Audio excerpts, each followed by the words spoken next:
I have a liver and kidneys, so that means I'm detoxifying. Which, yes, is true, but to what extent is totally debatable.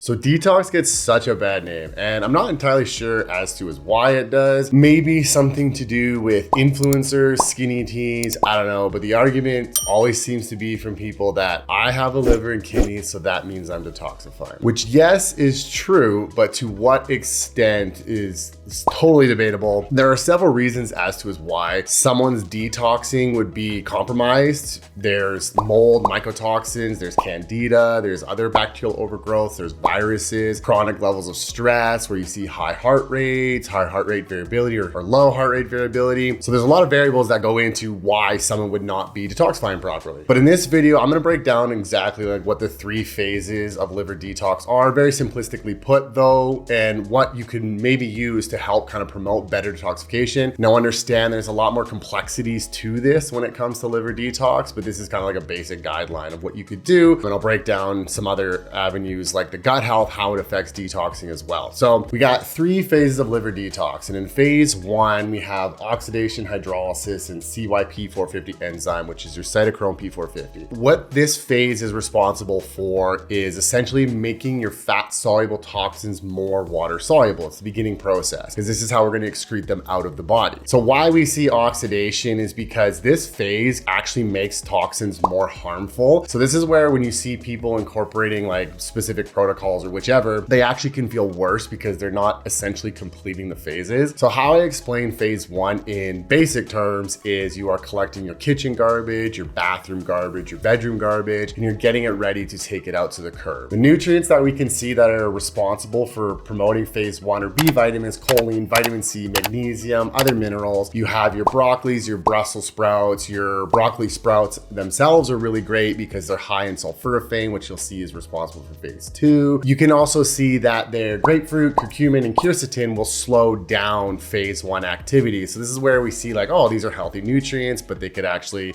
compromise detoxification. So now going into phase 2, that's you taking your trash out to the curb. This is where a lot of the population struggles. And when we're talking about these conjunction pathways, this is where we're making the toxins less harmful and more water soluble. This is heavily reliant on things like methylation and glutathione. So now glutathione's job is to make things less toxic, and we are just being burdened with toxins all day long. So many people are deficient in glutathione. So this is why phase 2 is really compromised in most individuals. And a simple way to explain methylation in regards to detoxification is methylation will put a tag, a name tag, whatever on a toxin saying that this is bad and we need to get it out of the system. Now here's where gut infections come in, because if you have a gut infection like candida, for example, candida is going to remove that tag. So you end up recycling a lot of toxins. So this is my argument when people are like, oh, I'm detoxifying, when in reality you have high levels of candida or other sort of bacterial overgrowth. So you just continuously recycle these toxins and they get stored in fat cells, but slowly wreak havoc on the system. Toxins also set off, which is known as a cell danger response. So this is where we get a chronic immune activation. So this is where we ultimately see like immune suppression or overactive immune systems and autoimmune diseases from high levels of toxins. And phase 3, that is responsible for taking those water soluble toxins and moving them more into things, once again, very simplistically put, like the bowels, your colon, and the kidneys. So this way you can excrete the toxins via feces or via urine. We also know that sweating is really beneficial for releasing toxins as well. That's why there's so many health benefits to like a sauna or a steam room or exercise. But when it comes to phase 3, that one is heavily reliant on bile. That's your garbage truck, your incinerator that's gone forever. A lot of people are compromised when it comes to bile production, whether it's chronic stress, infections, viruses, whichever. Parasites, well, they'll actually live in the bile ducts where you have trouble